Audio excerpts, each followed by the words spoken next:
Hey, this is Chris for On Purpose with Testimony Part 2. I'm trying to keep these to like 10, maybe 15 minutes, so maybe 3, 4, 5 parts. So where we left off was I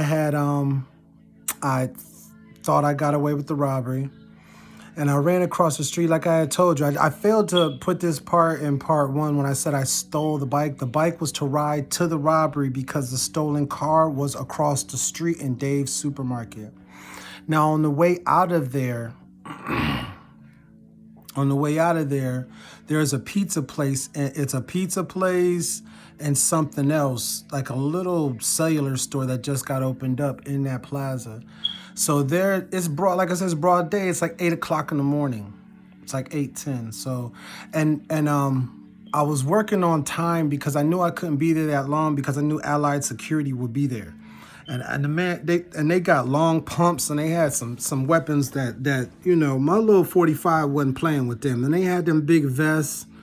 I knew it wasn't gonna happen. Now, side note, while I'm in the spot, attempting to rob the spot, the lady gives me a little bit of problems. You know, she man, listen, man, she had the spirit of God in her. She wasn't fearing no pistol at all. She wasn't fearing no gun, because I'm steady pointing the gun at her, and she keep moving it away. And when she went to move it away one time, it went off. Boom, boom. Yeah, almost knocked the whole half of her head off. I thank God it didn't. So I'm trying to get her to key that pad. I need to get behind there. And she like, it's a time lock safe anyway. You know, you can't get in there. So I said, we're gonna wait. So we wait. Doom, doom, doom, doom. I know my time coming short, though, because I know Allied Security going to pull up in the next few minutes. So she gets smart. She's like, I'm going to key you in. So when she keyed me in, she just moves over to the side real quick. I knew what it was. I was like, I'm like, man. I'm like, she did me, and the light started blinking like this. So I know I'm hit. I go to open the door don't open, so I had to clack it. Blow the glass out, I crawl under. I run across the street, right? Oh, I failed to say that on the way out, I was like, this is a dry run. Again, I'm sick from drugs. I'm like, it's a dry run. So I ended up just grabbing her purse. So I didn't turn this from an armed robbery to a purse snatching. Shame on me.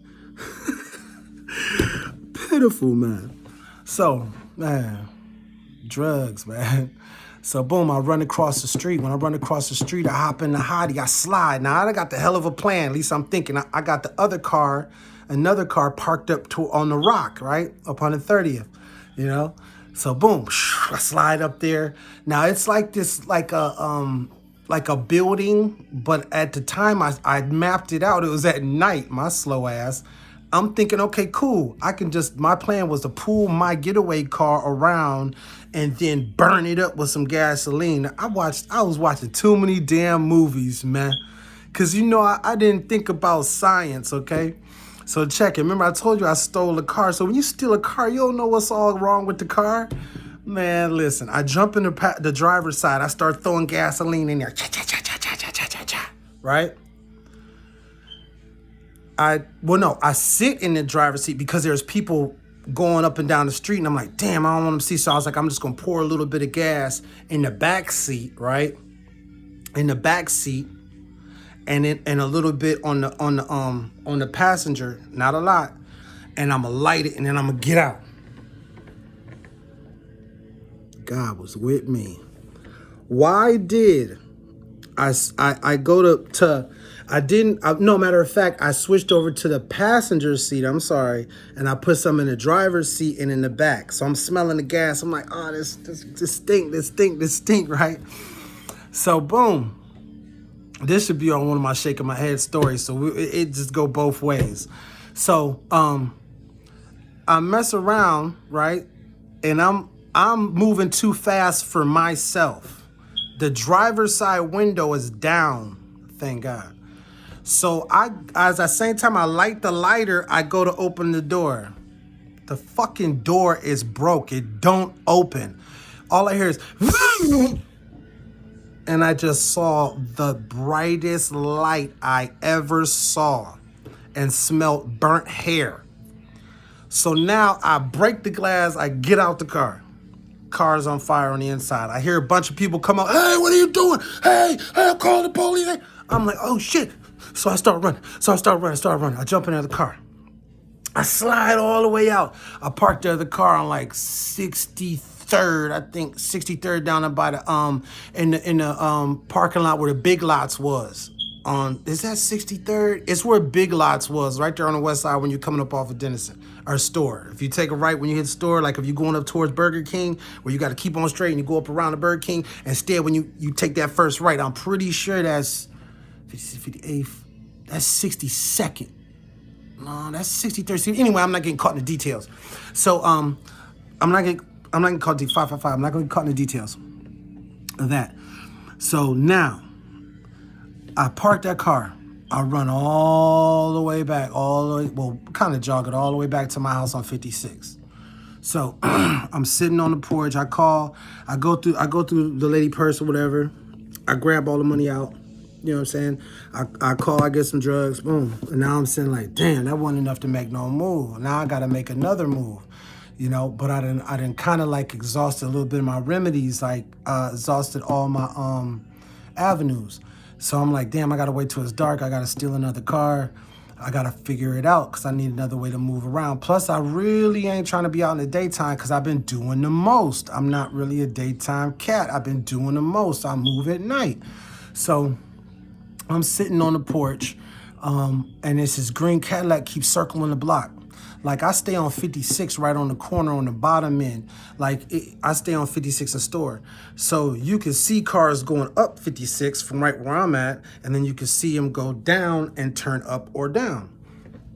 So I seen this green Cadillac with tinted windows. It comes down 56, turns left on store, kind of slows up a little bit. Instantly, my eyes like, what the fuck is that?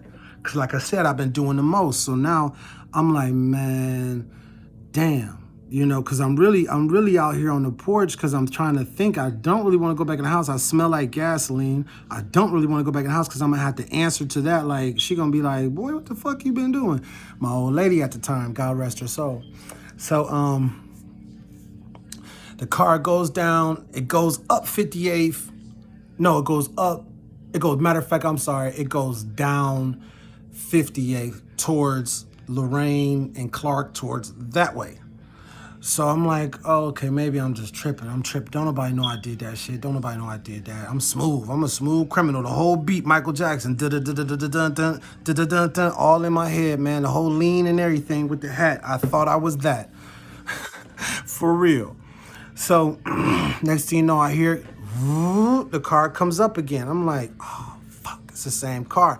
So I'm thinking in my mind, I pull the pistol kind of off my waist and put it in between my legs because I'm sitting on the porch and I'm like, the way I'm sitting and the way our door is, I ain't trying to run in the house because 9 times out of 10, if it's somebody looking to do me harm, I really don't want them to know I live here, but I kind of look like I live here already anyway.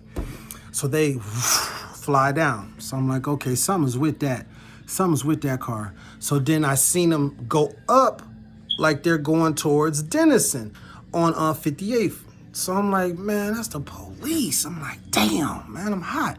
Now, side note, within that week prior to that, I had got into it with a dude because I had took some pistols from him. The details aren't whatever, but they were registered pistols. I didn't know some of them were registered pistols. And dude was like, man, just give me my guns back. Won't be no trouble. But you tell me it's going to be some trouble. I'm thinking it's going to be some trouble. So I'm like, let's go. I'm for the trouble. Because at the end of the day, I'm going to keep it for real. I wanted to die because my purpose wasn't being made known to me at the moment. And at that moment, I was in hell. I was living in hell. I was in a whirlwind. Death would have been like a beautiful thing for me at that time. God forbid I say it now. But to look back, you have to be honest with who you are and what you are in order to grow. So that I took them guns from dude, and then after I took them guns from dude, I didn't know he meant any trouble, like he was gonna go to the police. So I was like 2-3 detective cars, detective shoulders, all of them was all on my ass. But Shoulders had been on me for a minute though. You know what I'm saying? Him and Bigfoot. It was just bad for me at that time. You know what I mean? And I was like, man, I got to get off this west side. I'm thinking about going back east. But I'm like, man, east is hot too. You know, you get jammed up out there east. And I'm like, you know what? All right, I'm going to rob and steal for a minute. And then I'm going to head down south. Right? So I'm going to Louisiana. I had a little something going on. I was like, I could go down that way. Excuse me. Now, so I'm thinking it's because of that, because they never raided the house, they never came, but they were trying to like make me make a move. Like sometimes the police they don't have enough evidence or they don't have enough what they need, so they'll sit on you and make you nervous, so you make a dumb move and then they got you. So I just sat still, nothing happened from that. So I'm thinking, okay, well, maybe that's dude about them guns, or maybe that's the police about them guns. Maybe he been crying a little bit extra about the shit and they want to check on me. So when they pull up, they let the window down. I got the hammer. I cocked the hammer back. I'm like, because I got that 1911. Cock that boy back.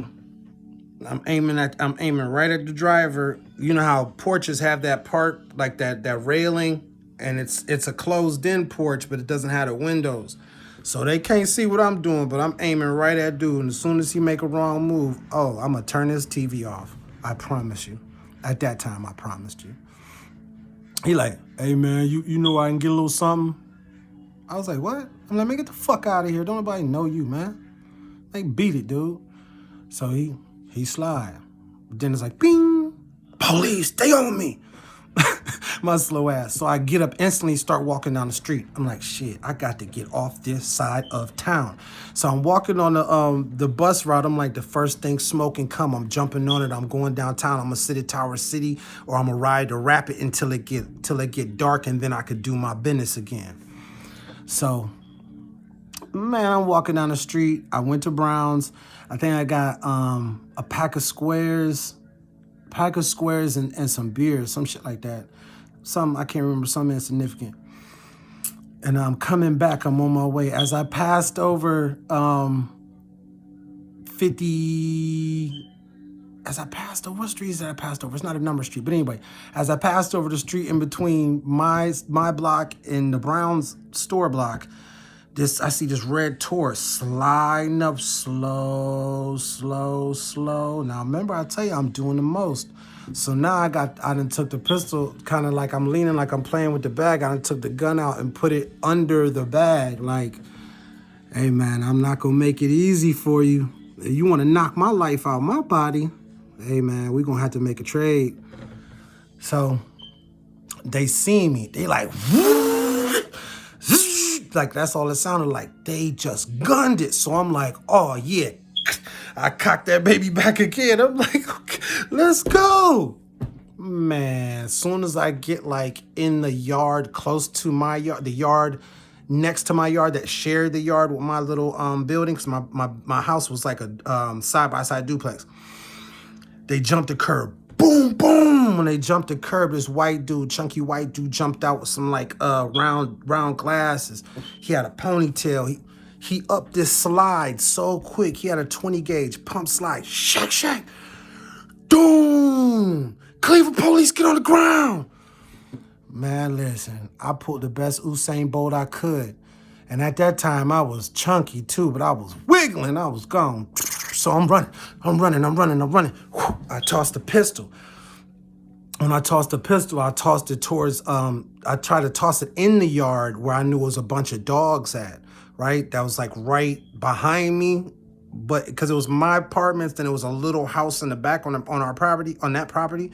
And then behind that, it was a fence that had a bunch of dogs. So I'm like, if I throw it back there, they ain't gonna go fuck with them dogs.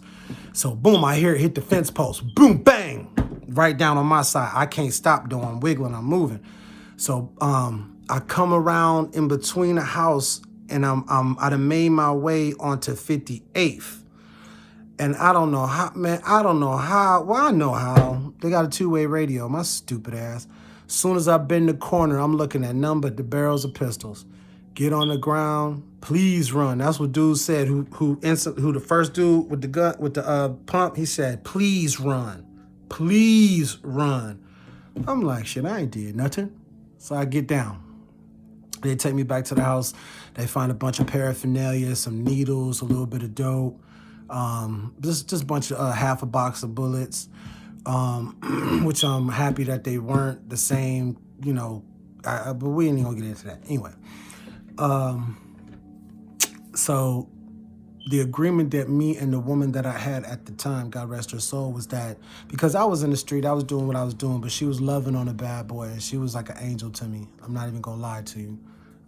She was like an angel to me. She had 2 little beautiful boys, and she was like, Chris, I know what you're doing, and if anything ever happened, I can't lose my children. That'll kill me. And I told her, I'm like, I love you. I don't love too much in this life, but I love you. And I have word. One thing I will not do is I will not break my word. I've been like that forever. I'll die before I break my word. And I was like, I'm going to stand on it.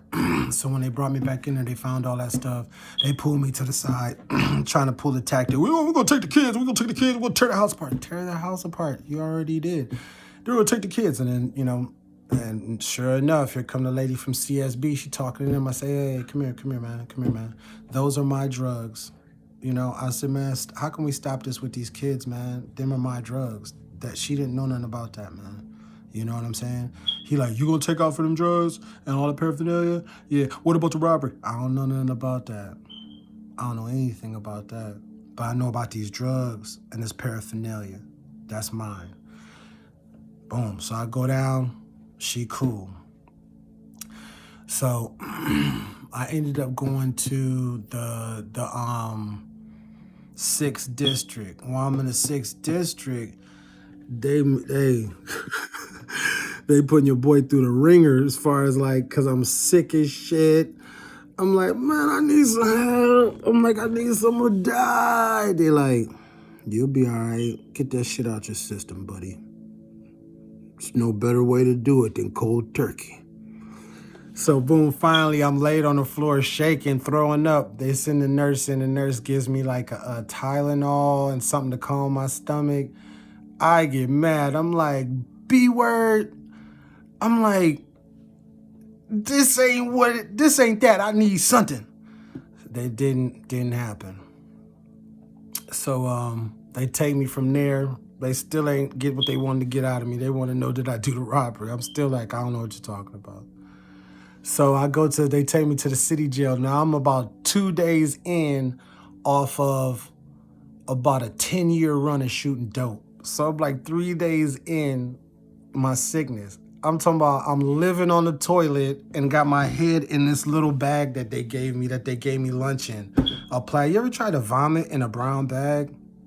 Just picture that. You got one good before that son bitch be part of your lap. But anyway.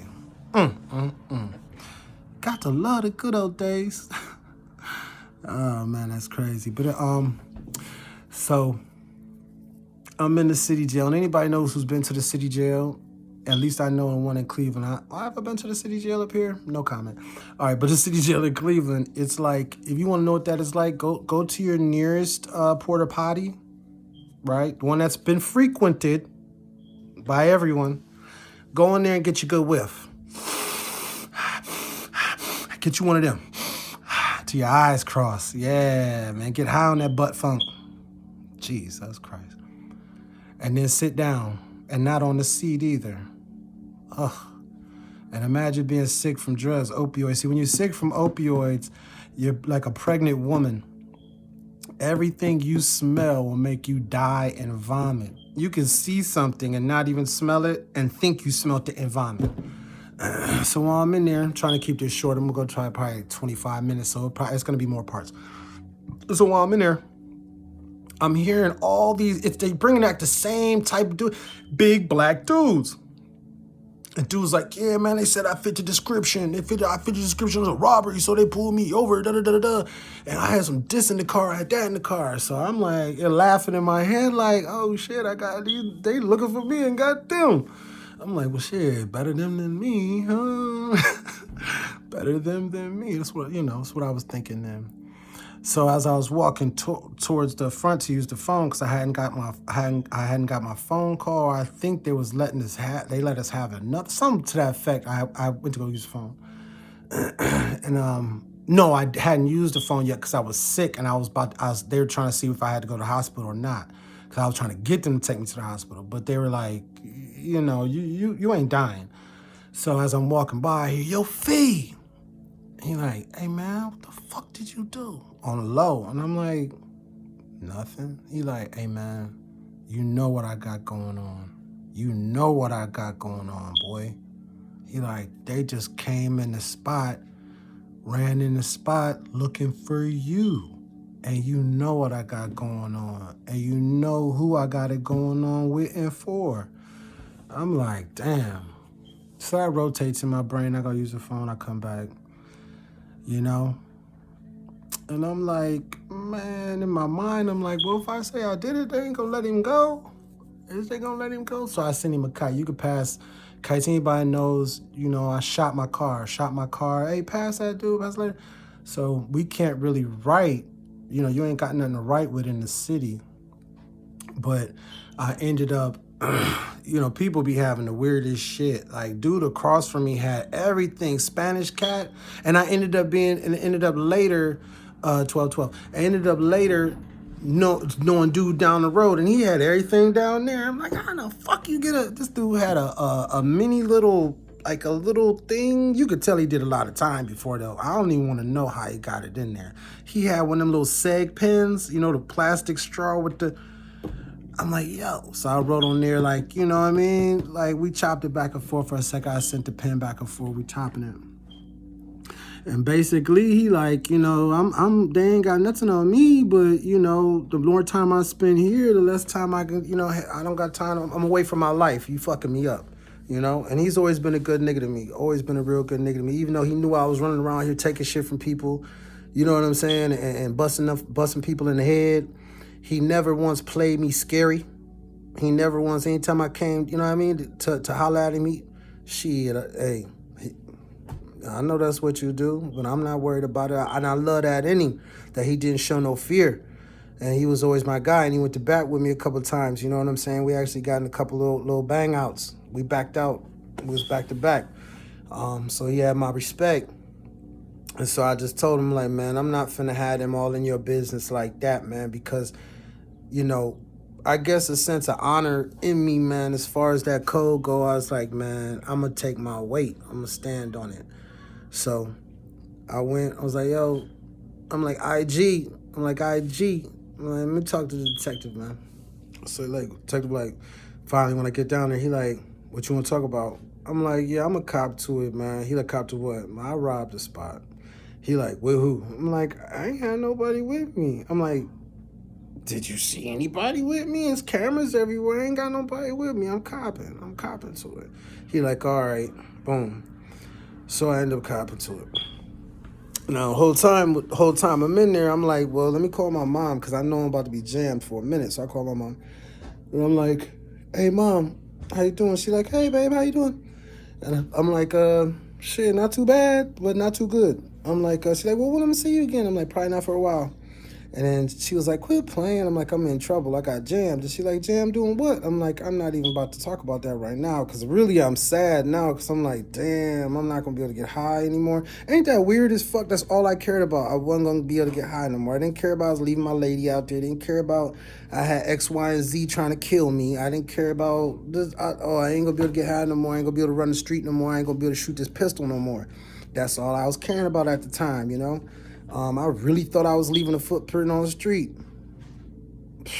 Man, I left my ass cheeks on the street. I was down bad and didn't even know it.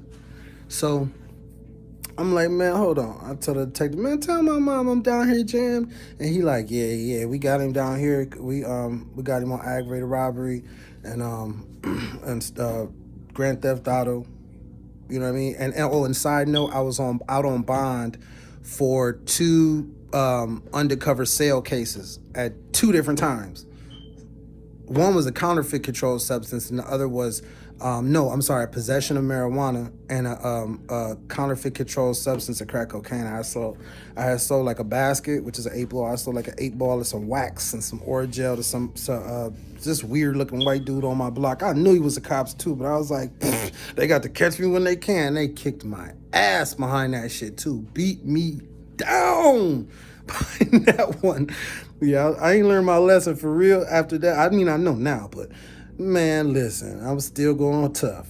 So I was like, I'll talk to you when I get housed in the county jail. I didn't even know what was going on. So I ended up going to the county. I get to the county and the fuckery starts again. I get to the county, I'm gambling, I'm making dice, I'm the dice maker. I was making dice out of soap and I would color them with Kool-Aid, different Kool-Aid. Like if you want some red dice, I'll take the Kool-Aid, red Kool-Aid. I'll take a piece of soap and I'll shave it down to a square. I would take toilet paper, wrap it around there, form it in the corners of the walls, drop water on it, let it get hard. Then I would take Kool-Aid, put it in a little thing and paint it until it came up right, and then color it with a pen, the numbers on them. Always been a thinker, so I was making money like that, and then they'd be shooting dice in my cell, so I'll be housing, I'll be getting my cut, and then from there it went to like, hustling a little bit. Then now it's like that old Chris just came right. Not I would say old Chris, I would say that deviousness came right back out. I was just doing the most, and so I ended up finding myself on the 10th floor in the hole under investigation for extortion. So the whole time I'm there, I'm still waiting to go to court. The whole time I'm there, I had seen my mom, ain't heard from my mom, and I'm like, God, if you real, because I had been going back and forth to church while I was in the pod just to get out the pod because they wouldn't let us go to Jumu'ah. They wouldn't let us go to Jumu'ah. Like, you had to, like, fill out a bunch of papers to say you was Muslim. And I'm like, man, ain't nobody gonna tell you what religion you are. Ain't no fucking paper gonna tell you nothing. You can't read my heart, so what does that worry? We ain't worry about that. I want to go do something positive. So as they say, faith comes by hearing, though. So I'm going to church, I'm going back and forth to church, just to get out the pod. So I'm up there on extortion on the 10th floor. Now, I wasn't leaving the hole. Once you're in the hole, you don't leave there. I'm talking about prior to that. So once I'm up there, I was up there, and I was like, God, if you're real, I want to see my mom one time before I get to my parent institution. I told you I ain't seen my mom in years.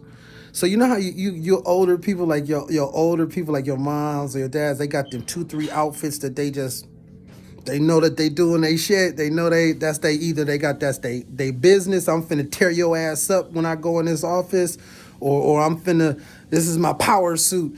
So my mama had like this red power suit, you know what I mean?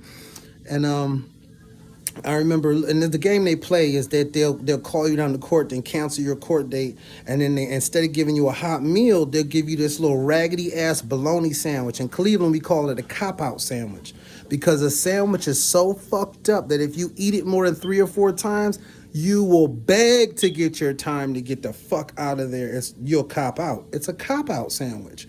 So, and the meat is called sweat meat. So it looked like the meat is sweating. So I'm not joking either. You'll die for a peanut butter jelly sandwich. You'll be like, oh, you got PB&J? Hey man, what you want for that? You know what I mean? So and the cheese be hard. Like the cheese is like stale chewing gum. So long story short, they call me down. They've been playing with me like that, calling me down.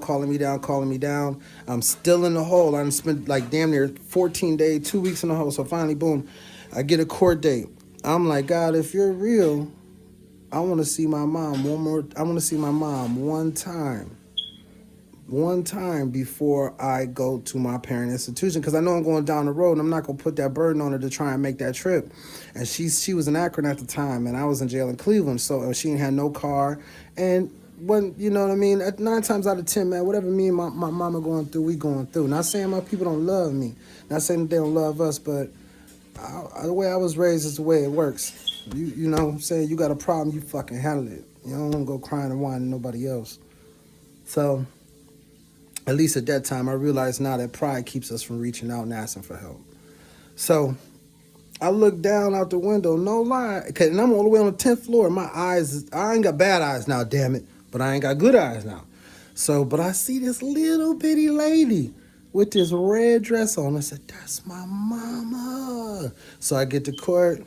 There she go. That's my mama. So that's part 2 of the testimony. This will be about 5 parts, but that was the second time. Was it second? Yeah, the second time that I realized that God was listening to me and that he was affirming in me that I'm real and just trust me. Thank you so much. I appreciate you. And have an awesome day. Chris for On Purpose, On Purpose.